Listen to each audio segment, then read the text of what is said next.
Y que al salir del hotel pues han asesinado a un tipo al lado, le grabas, o vamos corriendo que han matado no sé dónde, o ir a la morgue y encontrarte un montón de cadáveres.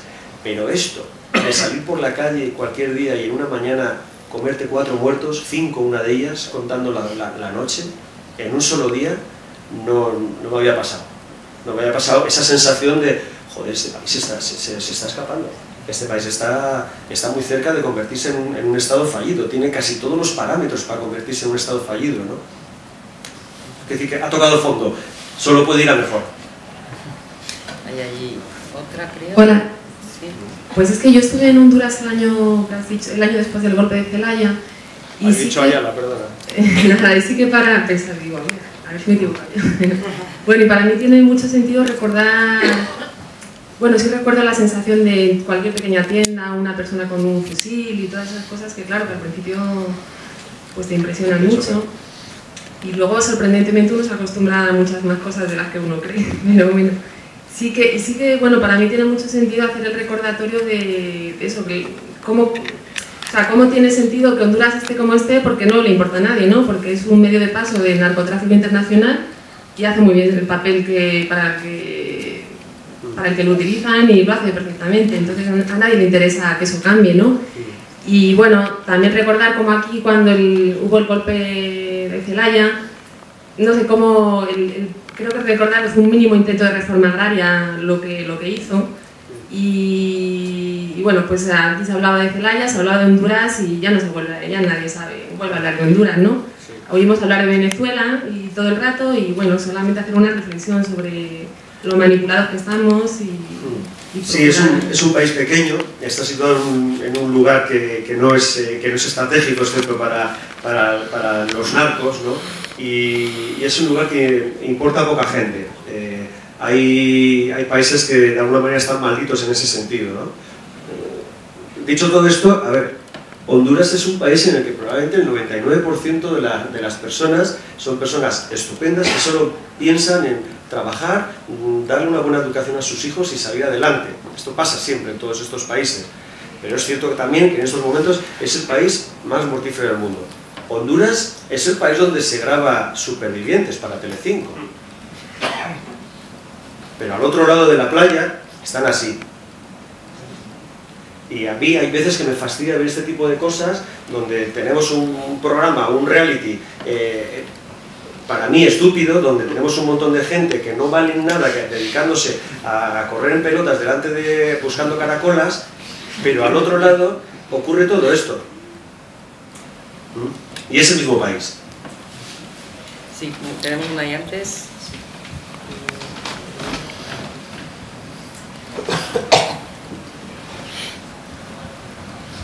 Sí, bueno, yo estoy de acuerdo contigo en algunas de las causas que has dicho de la situación tan violenta y tan tremenda que hay en Honduras y en Centroamérica. La injusticia, la desigualdad social y la educación. Pero me gustaría saber tu opinión sobre la desgracia también para los centroamericanos de tener un vecino como Estados Unidos, que es a donde va la droga, y un país que ha contribuido mucho, en mi opinión, a que esta cultura de la violencia se haya generado o se haya ido instalando a través de los años. Yo en el año 86 viví durante un año en la Nicaragua sandinista, tuve oportunidad de conocer la realidad de Centroamérica en plenas guerras civiles, y era cuando en Panamá existía la Escuela de las Américas, donde los Estados Unidos han formado, han preparado a todos los grandes torturadores que han actuado en América Latina durante largos años. Entonces me gustaría saber tu opinión sobre el papel que juega Estados Unidos como vecino de toda esta zona. Bueno, es fundamental, ¿no? El papel primero por todo lo que hizo durante aquellos años. No era el patrio trasero, era la doctrina de Truman, creo que era, ¿no? La de nuestro patrio trasero, de lo que tenemos que ocuparnos es de lo que ocurre en Centroamérica, ¿no? Por eso alimentaron a todos estos dictadores y luego las contraguerrillas, como bien sabes, en aquella Nicaragua sandinista. Pero ese es un argumento que a mí me empieza a fallar en algún momento, ¿no? Desde hace años en Nicaragua ahora mismo vuelve a gobernar el sandinismo. El celayismo era también un tipo de ideología para algunos muy cercana al chavismo, pero desde luego no era pro norteamericana, ¿no? Ha habido en esos momentos en El Salvador hay un gobierno de izquierdas, de gente proveniente del Frente Farabundo Martí, o sea que el argumento del contra o del antiimperialismo me parece un argumento un poco desfasado en estos momentos. Yo creo que Estados Unidos actúa de otra manera ahora. Actúa como un polo de atracción para toda la gente que quiere dejar su pobreza y está ahí al lado. Solo hay que cruzar hay que cruzar México y atravesar la frontera por El Paso, por Laredo, por donde sea, para llegar a ese paraíso donde hay trabajo, etcétera. Y luego, porque es el gran mercado mundial de la droga, porque el 80% de la cocaína que se consume en Estados Unidos y tiene que llegar a Estados Unidos. México ha dejado de ser el principal lugar de paso por todo lo que está ocurriendo, por las nuevas políticas antidroga, por la ayuda que presta la DEA, etc. Pues hay que buscar nuevos lugares. Y después de Honduras, y como Honduras empiece a ponerse las pilas a la hora de luchar contra el narcotráfico, pues buscarán, se meterán por Belice, o por Guatemala, como ya están, o buscarán cualquier otro lugar por el Caribe, ¿no? Hace unos años hice un documental en México que lo titulé Narcoméxico y entrevisté al difunto escritor Carlos Fuentes. Y Carlos Fuentes me decía, te lo voy a decir claro, ¿qué es lo que pasa? ¿Cuál es el problema que ocurre en nuestro país? La droga que va para Estados Unidos. Y me decía, te lo voy a decir 3 veces, la droga que va para Estados Unidos. La droga que va para Estados Unidos. Era un total un poco largo, pero lo dejé entero. Porque, bueno, era todo un escritor muy conocido, ¿no? Un premio Cervantes. Y tiene toda la razón. ¿Qué ocurre? ¿Qué le ocurrirá a este vicepresidente que ha hablado? Off the record también me lo decía. ¿Y de legalizar qué?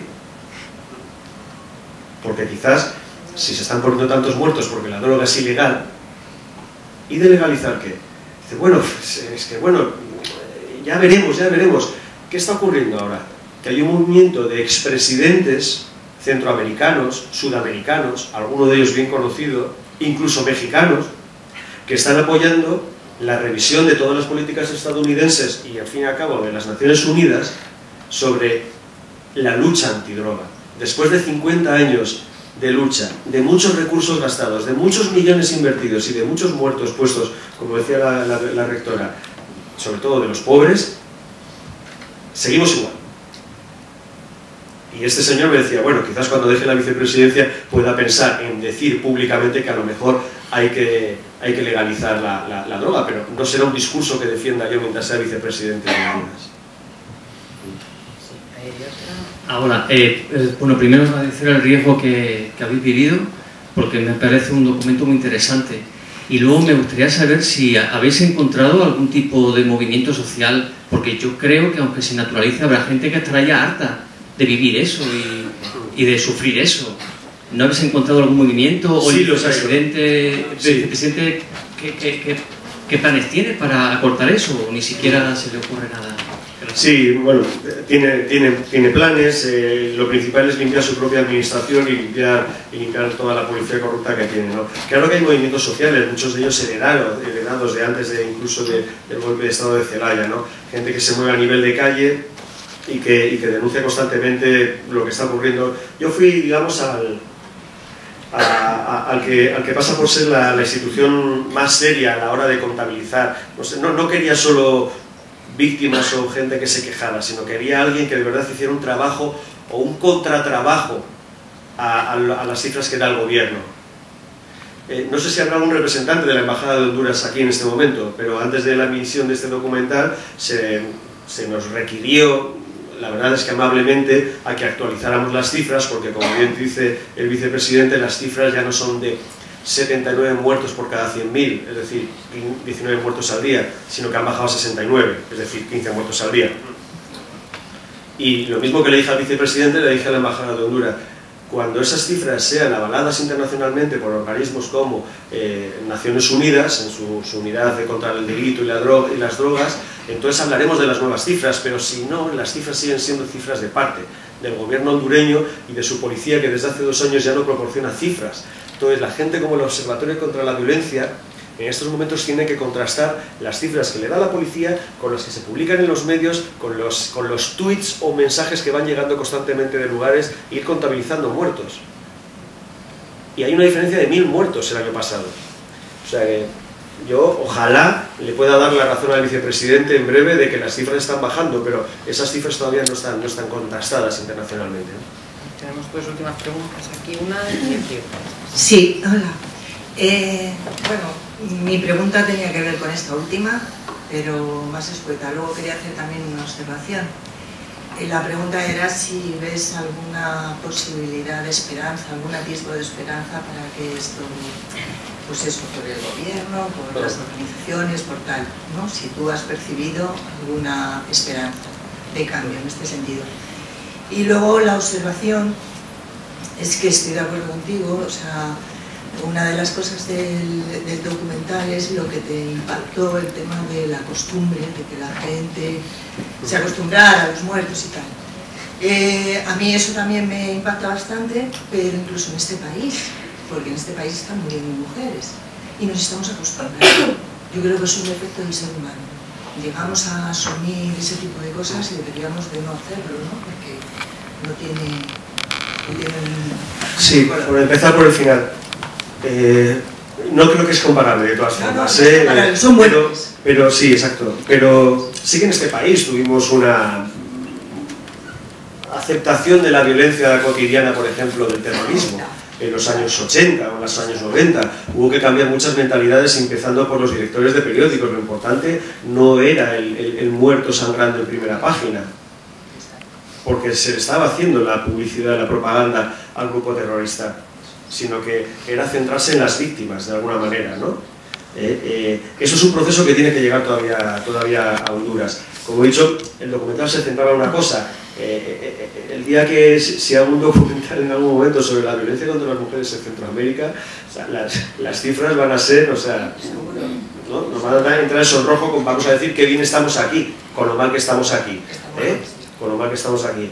Esperanza, claro que hay, pero fíjate, al final la esperanza viene de esos movimientos sociales que están desde abajo contrastando las cifras del gobierno, de todos esos grupos, profesores universitarios que están constantemente diciendo si es que mientras no se redistribuya la riqueza de otra manera, mientras los recursos que generan las grandes familias no reviertan en la gente que ellos mismos emplean para darles más educación, esto no va a cambiar. Y creo que es malo decirlo, pero tendrá que pasar algo como en México, en Iguala, desaparecidos 43 personas, para que la sociedad reciba un puñetazo en toda la cara y se dé cuenta de que se había acostumbrado a convivir con la violencia.